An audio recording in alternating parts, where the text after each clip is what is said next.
All right, let's dive into one of the most fundamental puzzles in all of neurology, the huge difference between an upper and a lower motor neuron lesion. They both make you weak, but the way they look couldn't be more different. We're going to decode the signals and figure out why. So this is the big question for today, right?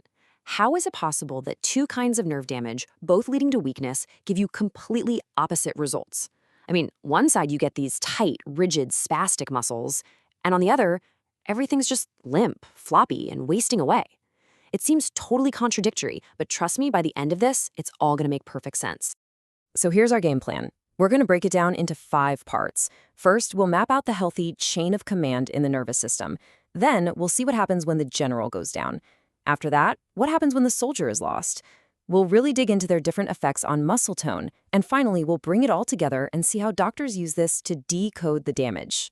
Okay, so to understand what goes wrong, we first have to see how it's all supposed to work perfectly.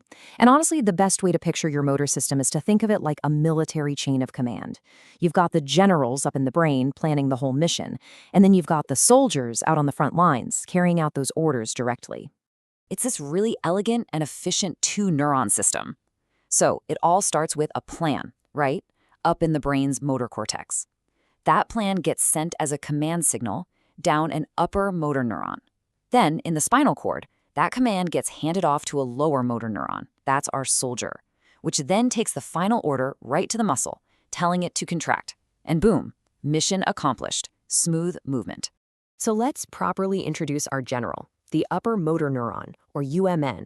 Its home base is up in the brain's motor cortex, and its job is actually twofold. It doesn't just send the go command to make you move. Critically, it also sends signals that fine-tune, and this is key, inhibit or quiet down unwanted reflexes down at the local level. It's the real high-level commander. And here's our soldier, the lower motor neuron, or LMN. This is the nerve that physically connects the spinal cord to the muscle fiber itself. Now, that phrase on the slide, final common pathway, is so important. What it means is that every single command, whether it's a complex, voluntary order from the brain or just a simple, basic spinal reflex, every single one has to go through this one neuron to actually make a muscle move. It's the only way in. All right, we've got the system down, so let's start breaking it. First up, what happens when the general is out of commission? We're talking about an upper motor neuron lesion, so think of things like a stroke or a major spinal cord injury. With a UMN lesion, that connection from the brain is just severed.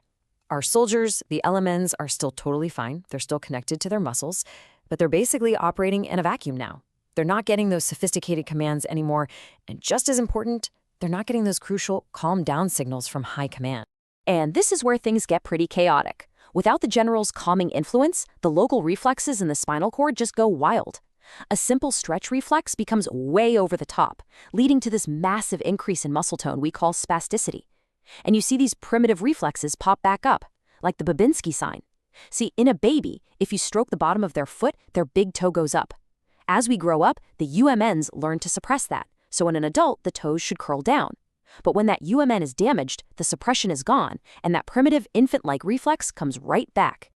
Okay, let's switch gears. What if the general is perfectly fine, sending out clear orders, but the soldier on the front line is lost? This is a lower motor neuron lesion. Think of things like a peripheral nerve injury or diseases like polio. So in this case, the command from the brain is sent flawlessly. The UMN is doing its job exactly right, but the very last link in that chain, the LMN, is broken. The order never, ever reaches the muscle. The muscle is totally cut off, like an army with no soldier to give it orders. And the results here are, well, they're direct and they're devastating. Because the reflex loop itself is physically broken, your reflexes are either reduced or just gone. The muscle can't contract at all, so you get this limp, flaccid paralysis. You might also see these tiny little muscle twitches called fasciculations. Now, this is fascinating. It's from something called denervation hypersensitivity.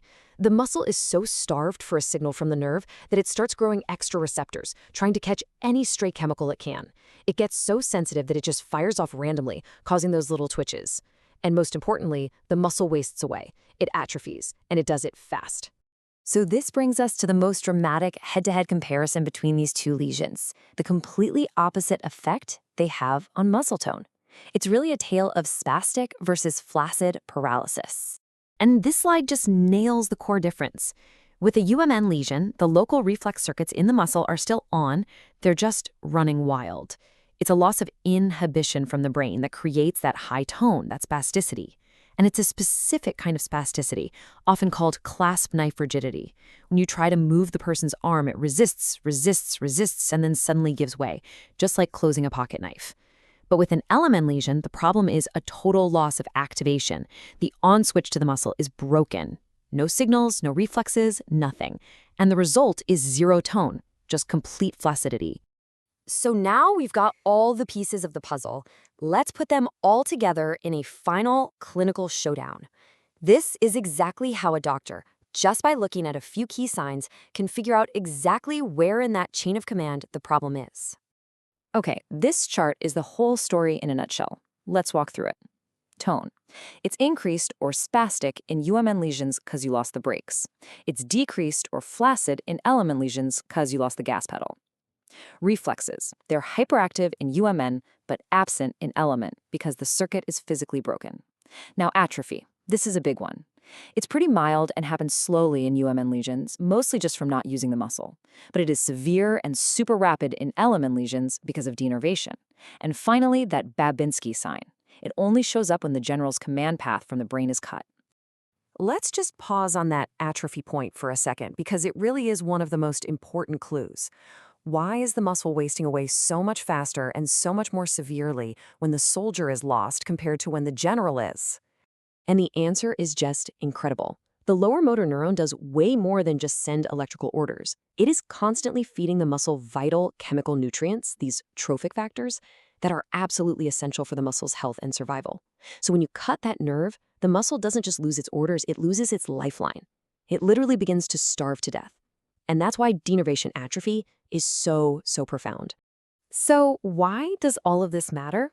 It's because this distinction isn't just a cool fact for a textbook. It is one of the most powerful diagnostic tools in all of neurology. Just by observing these signs, a doctor can immediately start to localize the lesion.